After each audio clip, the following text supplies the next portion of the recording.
Então, eu passo a palavra ao vereador Paulo Freixo. Ao vereador Paulo Cineto. Presidente, eu vou ser bastante breve, por duas características que acho que vale a gente lembrar na abertura dos nossos trabalhos. Primeiro, saudar o diretor Eduardo, obrigado pela presença, importante o executivo aqui representado, elogiar todo o esforço que o nosso presidente Toninho tem feito, me desculpar mais uma vez pelos meus excessos nos debates da semana anterior à passada, mas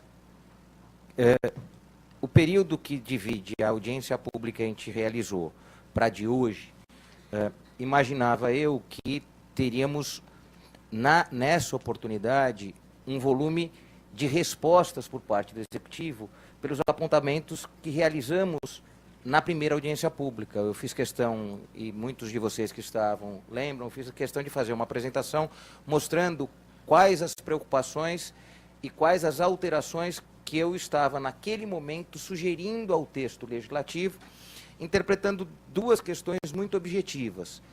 Se nós estamos prestes a vender um negócio da cidade, portanto, uma empresa pública e uma terra associada a ela, esses dois elementos têm que estar expressos de maneira muito objetiva dentro do processo legislativo. É lógico que naquela apresentação eu nem trouxe da onde que os estudos acabam por abastecer os mandatos que estão aqui na Câmara, né? Felizmente, a Universidade de São Paulo ofereceu à sociedade, está no catálogo da USP, um estudo bastante profundo de uma tese de doutorado que conta a trajetória do primeiro centro de exposições da América Latina, que é o AMB. E conta toda a passagem do ponto de vista econômico, do ponto de vista social e do ponto de vista negocial, né? Então conta quando o Caio Alcântara lançou o projeto, capturou mais de 2.000 pessoas e famílias que investiram o seu dinheiro nesse projeto, conta quando não deu certo e o poder público teve que recorrer. Então, parte desta história, que começa na década de 60 e que pode terminar nos próximos dias, ou pode continuar por muito tempo, vai depender de uma decisão madura do parlamento. Acho que essa é a questão mais importante. Então aqui estamos falando de algo que começou como um sonho, se materializou no começo da década de 70 como uma realidade, ao recepcionar aqui a Feira do Automóvel, fazendo uma leitura muito simples, que o Ibirapuera estava esgotado para isso, porque a gente tem que fazer essa leitura histórica para entender por que foi para lá. E por que foi para ali? Porque tinha um terreno concedido. Aquele foi um terreno concedido que depois foi transferido para a empresa e aí o município passou a ter 76%, 77% das ações. A gente tem que entender o processo que nos levou ou que nos trouxe até esse momento. Então é absolutamente importante que a gente entenda toda a trajetória da atuação pública naquele empreendimento, que é importante para a cidade. Todos os outros seguiram a orientação dele.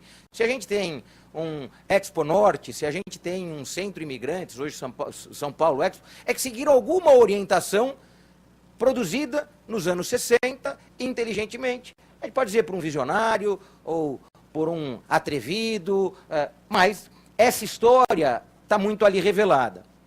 E, portanto, a gente tem terra pública, a gente tem decisões públicas, só que a gente tem captura do agente privado ali, corajoso, para num momento como aquele, se lançar. Aqui a gente está dizendo num outro momento. O município não tem as mesmas condições que tinha naquela época de oferecer a terra para ter de volta ações. O município hoje quer vender as suas ações e está decidindo se vai vender a sua terra. E para vender a sua terra, tem orientações para isso. A venda da empresa carrega o conjunto de trabalhadores. Caso contrário, não existe empresa sem ter um único trabalhador. Não me parece que na sociedade moderna a gente consiga ter uma empresa que não tem nenhum trabalhador. Ainda não foi possível isso. Eu recomendo a vocês tentarem montar a sua empresa pela internet. Vai pedir um demandante para sair com um CNPJ. Portanto, que tenha um, mas é obrigatório a existência de um trabalhador para a existência de uma empresa. Portanto, só existirá uma sucessora enquanto empresa desse negócio se trabalhadores ali tivermos. E é lógico que é muito melhor você trabalhar com os trabalhadores que já sabem realizar isso do que você substituir a todos. Portanto, este é um debate recorrente, o que realizaremos com parte da mão de obra que até hoje deu à cidade uma condição de turismo, uma condição de eventos e, portanto, algo que significa algo para a cidade, portanto, tem que ser mantido. E essa discussão tem que ser feita. Então, nós temos 3 dimensões aqui que a gente tem que trabalhar muito bem, né? Como a gente consegue mensurar este valor do negócio, e é um negócio, então a empresa é um negócio, tem ações na Bolsa, e para quem acompanha a Bolsa pode verificar que no último período teve uma supervalorização, então recomendo a vocês entrar lá, vocês vão ver a valorização que as ações da empresa vem tendo, e essa valorização ela está muito vinculada à possibilidade de comercialização. Muito mais do que a possibilidade de comercialização, uma indefinição do que vamos fazer com um dos ativos principais, que não é a empresa, mas está dentro dela, que é a terra. E o debate que eu sugeri e apresentei para o Executivo é quais as regras de uso e ocupação daqueles 400 e poucos mil metros. São 2 grandes glebas, né, são 2 grandes quadras, 283 e 284, cortada por um melhoramento viário já implantado. Então, o que a gente discutia era o seguinte: se está decidido a manutenção do sambódromo, que tem próximo de 100 mil metros, todo o aproveitamento ficará naquilo que não é o sambódromo. Aí tínhamos uma dúvida: tem tombamento ou não tem tombamento? Não era essa dúvida que a gente tinha? Essa dúvida foi superada, correto? Porque veio uma decisão posterior dizendo o seguinte: não tem tombamento. E, portanto, nós temos lá 230, 240 mil metros, que é essa outra gleba, essa outra quadra, que ela pode ser explorada na sua totalidade. O plano do diretor e a lei de parcelamento fazem orientações, e que define que quando você transfere esta terra para o agente privado, ele passa a ter obrigações. Obrigações de você ter outros dispositivos viários, porque enquanto aquilo é público, você pode ter 100% da área como lá está hoje.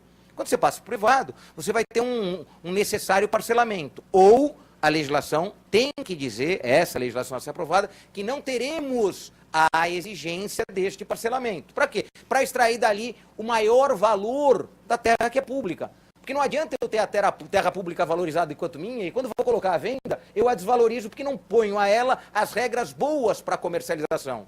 Então, o agente privado, quando vende algo para o setor público, ele vai lá no judiciário e diz o seguinte: não, eu estou concordando com essa avaliação que a prefeitura fez, eles querem desapropriar por 1/5 do valor, eu estou topando. O agente privado faz isso quando a gente quer construir uma escola, não faz? Vai lá e entrega a sua terra por 1/5 do valor. Normalmente é isso que faz. Não, se arrastam discussões de décadas para extrair cada centavo que o proprietário acha que vale a sua terra. Mas por que será que o setor público vai ter uma leitura diferente daquilo que é de todos? A terra é minha, a terra é do Paulo, a terra é de cada um de vocês e daqueles que não estão envolvidos no debate. Portanto, nós temos que impor regras de desenvolvimento urbano para a cidade que contemple um território estratégico da cidade. Por que estratégico? Porque do lado desses 400 mil tem 2 milhões de metros quadrados também públicos. A diferença é que esses 2 milhões de metros quadrados públicos, que em breve serão públicos municipais, ele só dialoga com o principal eixo de circulação da cidade, tanto hídrico como viário, pela terra do Anhembi. E, portanto, nós temos 2,5 milhões de metros quadrados, que são o novo desenvolvimento da cidade para os próximos 50 anos. Se eu tomar uma decisão do ponto de vista estratégico público, eu perco o desenvolvimento da cidade e vendo barato. Se eu tomar a decisão correta, eu incorporo valores à cidade e melhoro o desenho urbano. Essa talvez seja a questão mais importante que nós precisamos decidir. Então tem uma decisão a ser tomada que é aqueles 400 mil metros que em cima dele está a ASP, porque era terra pública, que foi concedida, depois passou a ser parte das nossas ações. Ela é fundamental nesse processo. Então, o que nos trouxe a primeira audiência pública, nos traz a segunda audiência pública, e é algo que nos motiva a esse debate, é compreender essa decisão estratégica não tomada. E o quanto essa decisão estratégica ainda não tomada interfere objetivamente em qualquer avaliação que for feita pela terra e pela empresa. Então, Esse esforço, eu acho que é fundamental ele estar no debate